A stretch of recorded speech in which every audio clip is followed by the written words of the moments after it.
आज हम स्टार्ट करेंगे 12th बायोलॉजी का एक नया चैप्टर इकोसिस्टम। एनसीईआरटी में इकोसिस्टम की डेफिनेशन दे रखी है कि ecosystem is the functional unit of nature where living organisms interact among themselves and also with the surrounding physical environment. हम इसे आसान सी भाषा में इस तरीके से कह सकते हैं कि इकोलॉजी की स्टार्टिंग में ही आपने लेवल्स ऑफ बायोलॉजिकल ऑर्गेनाइजेशन सुना था। वहाँ पर आपने, मैं बीच में से बोलता हूँ, आपने सुना था कि ऑर्गेनिज्म से बना पॉपुलेशन, पॉपुलेशन से कम्युनिटी, कम्युनिटी से इकोसिस्टम, इकोसिस्टम से बायो, फिर बायोस्फीयर। तो इसका मतलब ये हुआ कि कई सारी communities together with the physico chemical environment या फिर नॉन लिविंग इन्वायरमेंट मिलकर बनाते हैं इकोसिस्टम। वहाँ पर भी हमने ये बात की थी और एक बार आप फिर सुन लीजिए। कंपटीशन में सवाल भी पूछा जाता है क्योंकि ये डेफिनेशन भी एनसीईआरटी में दे रखी है कि डिफरेंट कम्युनिटीज, जैसे इंसेक्ट की कम्युनिटी, मैमल्स की कम्युनिटी, ह्यूमन बींग्स की कम्युनिटी, तो different communities together with the physico chemical environment मिलकर बनाते हैं इकोसिस्टम। टर्म इकोसिस्टम दी थी टेंसले ने। अब इकोसिस्टम क्योंकि बहुत बड़ा लफ्ज है, इसलिए इकोसिस्टम को फिर दो पार्ट में डिवाइड कर लिया गया है, जैसे कि नेचुरल इकोसिस्टम और मैनमेड इकोसिस्टम। नेचुरल इकोसिस्टम में भी दो बातें हो सकती हैं कि टेरेस्ट्रियल और एक्वेटिक इकोसिस्टम। अब टेरेस्ट्रियल में क्या क्या आ जाएगा जमीन वाले में? फॉरेस्ट है, डेजर्ट है, ग्रासलैंड है। एक्वेटिक में क्या क्या है? पॉन्ड है, लेक है, रिवर है, सी, वेटलैंड, एस्चुरी, ये सब एक्वेटिक में आ जाएगा। मैनमेड इकोसिस्टम में आ जाएगा क्रॉप फील्ड, खेत, और एक्वेरियम। एक्वेरियम समझते हैं ना, कांच का बाउल जिसमें मछलियां रखी जाती हैं सजावट के लिए, वही, ठीक है ना। एनसीईआरटी की बात लिखी हुई है कि कितने भी इकोसिस्टम हो, सबके लिए सोर्स ऑफ एनर्जी रहती है सन। तो ultimate source of energy for all the ecosystem is सन।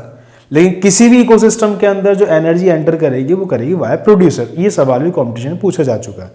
अब कई सारे इकोसिस्टम से मिलकर बनते हैं बायोम और कई सारे बायोम से मिलकर बनता है बायोस्फीयर। अब क्योंकि बायोस्फीयर काफी बड़ा लफ्ज है, काफी सारे बायोलॉजिस्ट ने बायोस्फीयर को भी बोला है ग्लोबल इकोसिस्टम। तो ये सवाल बन सकता है कि कई सारे बायोलॉजिस्ट की नजर में biosphere is considered as a global ecosystem. ठीक है, याद रहेगी इतनी बात। अगर आपसे सवाल ये पूछा जाता है कंपटीशन में कि the most stable and the largest ecosystem is, आपको आंसर लगाना चाहिए ओशन। अब इकोसिस्टम में एनर्जी एंटर करेगी सूरज से प्लांट्स में। प्लांट्स को खाएंगे हर्बीवोर्स, हर्बीवोर्स को खाएंगे कार्निवोर्स। 10th क्लास से भी आप बात सुन रहे हैं कि 10% लॉ के हिसाब से अगले ट्रॉफिक लेवल पर केवल 10% एनर्जी ट्रांसफर होती है, बाकी की 90% रास्ते में लॉस हो जाती है। अब जैसे कि एक ही तरफ से एनर्जी मूव कर रही है, प्लांट से हर्बीवोर, हर्बीवोर से कार्निवोर, तो यूनिडायरेक्शनल फ्लो एनर्जी का देखा जाता है इकोसिस्टम में, ये फूड चेन में। तो इसका मतलब ये होगा इकोसिस्टम में भी first law of thermodynamics applicable है। बायोलॉजी में भी ये वाली लाइन एनसीईआरटी में लिखी हुई है।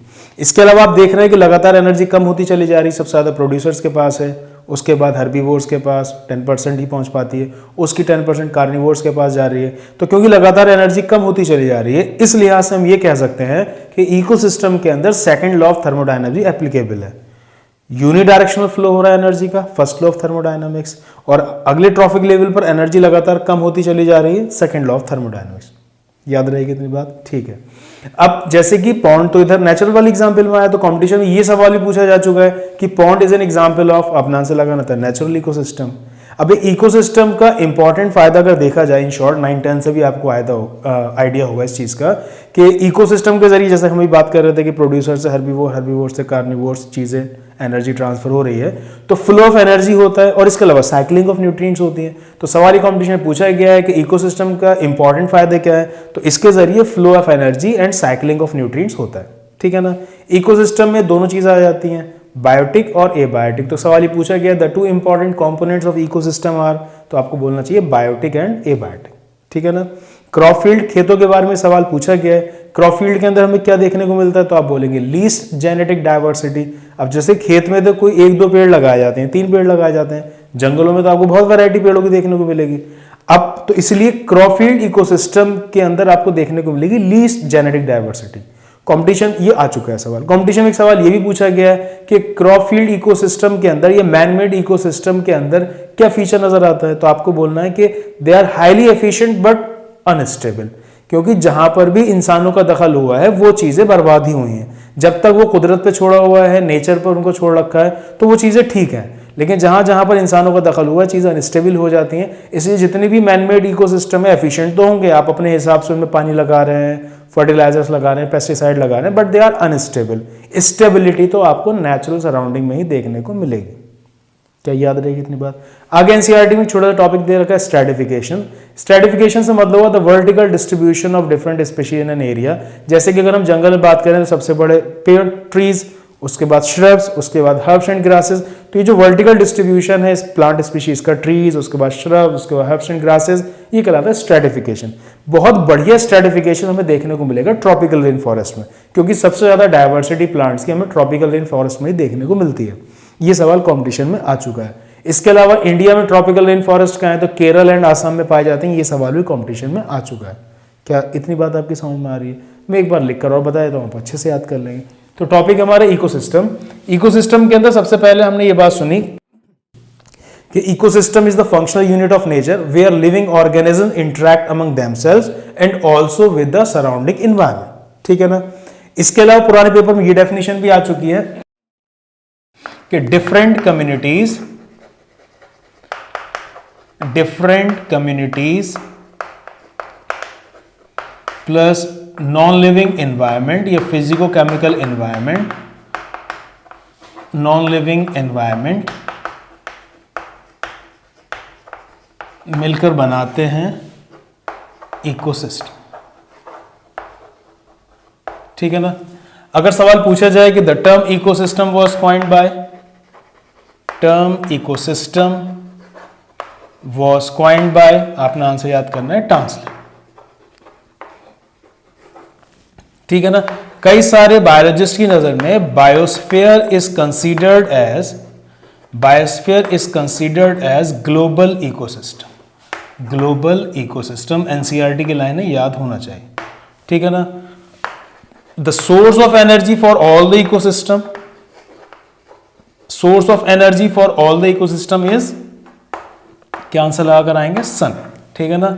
अगर सवाल पूछा जाता है कि energy enters into the ecosystem, energy enters into the ecosystem via, तो आपको आंसर लगाना चाहिए प्रोड्यूसर्स, वाया प्रोड्यूसर्स। ठीक है ना। अब क्योंकि इकोसिस्टम काफी बड़ा टर्म है तो इसे आसानी के लिए डिवाइड कर लिया गया है दो पार्ट। एक आप कह सकते हैं नेचुरल और दूसरा मैन मेड। तो नेचुरल इकोसिस्टम और दूसरा हो जाएगा मैन मेड इकोसिस्टम।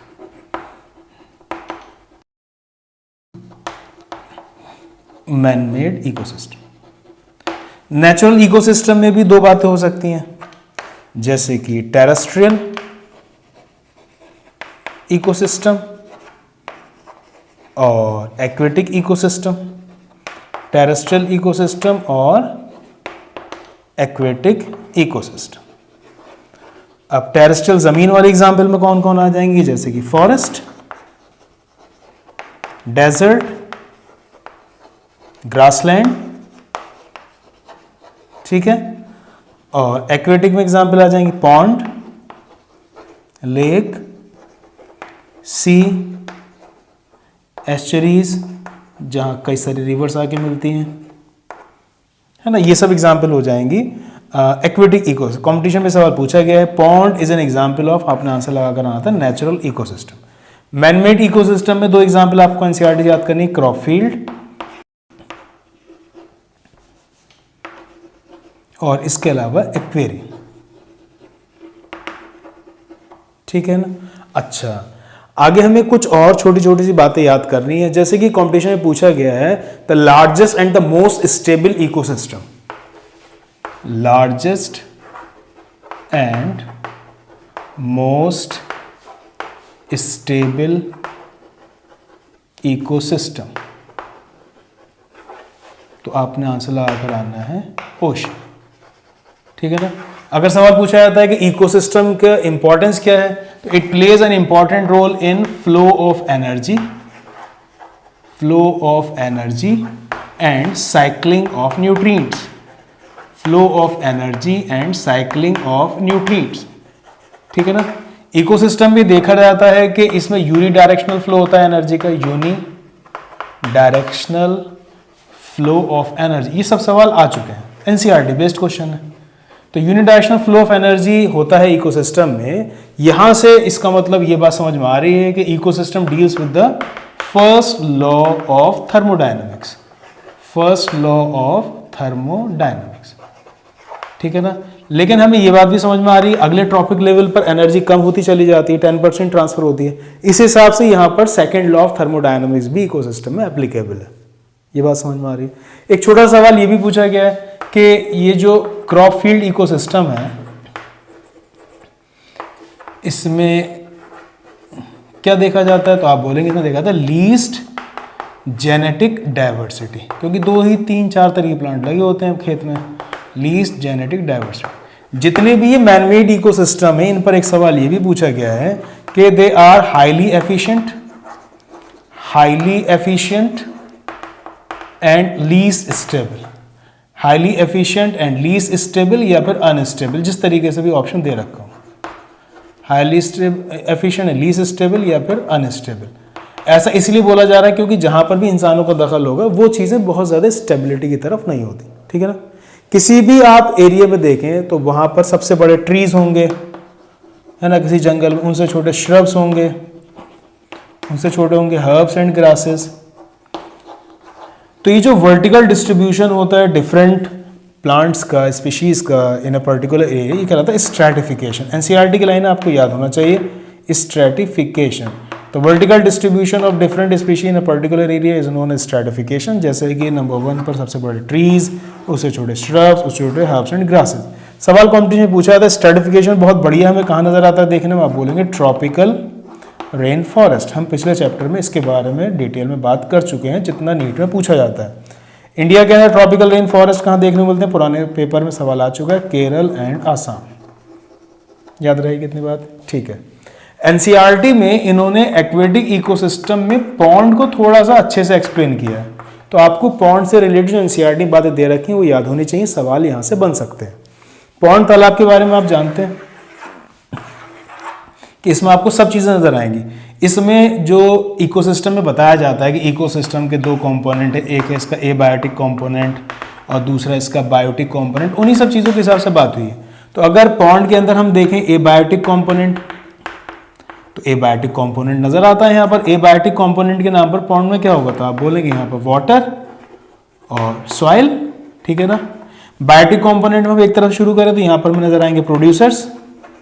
तो पॉन्ड में प्रोड्यूसर्स क्या क्या होंगे, तो आप बोलेंगे फाइटोप्लैंक्टन्स, है ना।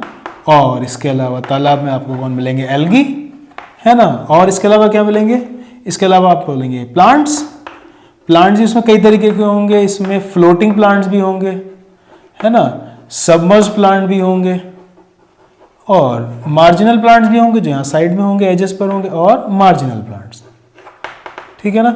इसके अलावा इसमें तालाब में आपको नजर आएंगे कंज्यूमर्स इसके अंदर कौन कौन होंगे, तो आप बोलेंगे जू प्लैंक्टन्स, है ना।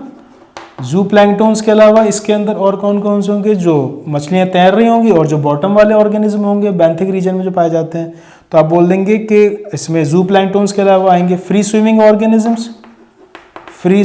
ऑर्गेनिजम्स, और इसके अलावा बॉटम ड्वेलर्स जो तालाब में बिल्कुल सतह पर रहते हैं, बॉटम ड्वेलर्स, ठीक है ना। इसके अलावा इसमें नजर आएंगे डिकम्पोजर्स, ये सब एनसीईआरटी में दे रखा है, इसी तरीके से आपको चीजों को याद करना है। डिकम्पोजर्स में 2 नाम तो आपको पता ही है, बैक्टीरिया, फंजाई, ये दोनों डिकम्पोजर्स हैं। इसके अलावा इस टॉपिक में एनसीईआरटी ने फ्लैजेलेट्स को भी कवर किया है, क्योंकि एनसीईआरटी में आपको ये भी याद कर लेना चाहिए, ठीक है ना। ये सब बातें तो आपको वैसे ही पहले से पता थी। अब पॉन्ड पर 1-2 खास सवाल ऐसे बन सकते हैं कंपटीशन में कि सबसे ज्यादा number of organisms, highest number of organisms कौन से इकोसिस्टम में पाए जाते हैं। तो हाईएस्ट नंबर ऑफ ऑर्गेनिज्म या variable number of organism is found in pond ecosystem.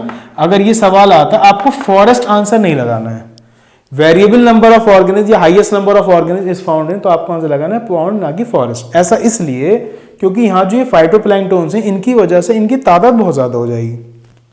तो हाईएस्ट नंबर ऑफ प्रोड्यूसर्स अगर पूछा जाता है हाईएस्ट नंबर ऑफ ऑर्गेनिजम्स आपको कौन से इकोसिस्टम मिलेंगे, आपको आंसर लगाना होगा पॉन्ड। समझ में आ रही थी बात, ठीक है ना। अगर यही सवाल आपसे ऐसे पूछा जाता है कि मैक्सिमम बायोमास हमें कौन से इकोसिस्टम में देखने को मिलता है, तो आपको आंसर लगाना चाहिए फॉरेस्ट। जाहिर सी बात है बायोमास पेड़ों का कितना वजन हो जाएगा, ठीक है ना। लेकिन अगर ये सवाल ऐसे पूछा जाता है कि maximum biomass with variable number of organisms, maximum biomass with variable number of organism, variable number of organisms, तब आपको आंसर लगाना है पॉन्ड। तो अगर सिर्फ सवाल हो मैक्सिमम बायोमास का तो आप आंसर लगा कराएंगे फॉरेस्ट, और अगर सवाल होगा variable number of organism maximum biomass किस नजर आएगा तो आप आंसर लगा कराएंगे pond. Highest number of organism कौन सी इकोसिस्टम में है, नंबर, हाईएस्ट नंबर काउंट करने के हिसाब से बात हो रही है, तब आप आंसर लगा कराएंगे पॉन्ड। फॉरेस्ट नहीं, वहां फाइटोप्लैंक्टन्स तो मिलियन से पहुंच जाते हैं ना। तो हाईएस्ट नंबर ऑफ ऑर्गेनिज्म कौन सी इकोसिस्टम में, pond. Maximum biomass forest, maximum biomass with variable number of organisms किसमें पाया जाएगा, तब आप आंसर लगा कर आएंगे पॉन्ड। क्या ये बेसिक सी बात है आपको समझ में आ गई। आगे एनसीईआरटी में दे रहा है कि अगर हम बायोटिक एबायोटिक कंपोनेंट्स पर स्टडी करें इकोसिस्टम की, तो हम इकोसिस्टम में 4 इंपॉर्टेंट चीजें देखेंगे कि इसमें नजर आएगा हमें प्रोडक्टिविटी, डिकम्पोजिशन, न्यूट्रिएंट साइक्लिंग और एनर्जी फ्लो। अब हम इस पर बात करें।